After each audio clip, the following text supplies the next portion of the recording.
নমস্কার, আমি তর্ষা আর আজকে চলে এসেছি আহমেদাবাদ ভ্রমণের দ্বিতীয় পর্ব নিয়ে।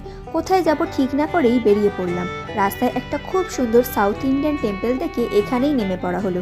এটা হলো শ্রী বালাজি টেম্পল। একদম ভেতরে ফটোগ্রাফি প্রহিবিটেড, তাই বাইরেটাই ক্যাপচার করে নিলাম। এখান থেকে বেরিয়ে পড়লাম নেক্সট গন্তব্যে যাওয়ার জন্য। আগের বার আহমেদাবাদ এসে সবরমতী আশ্রমে গিয়েছিলাম, তাই এবার আর ওখানে যাব না।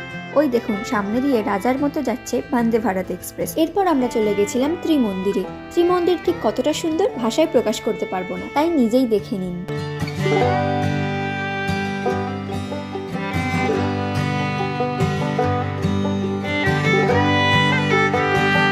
ভেতরে একটা খুব সুন্দর মিউজিয়ামও করা ছিল।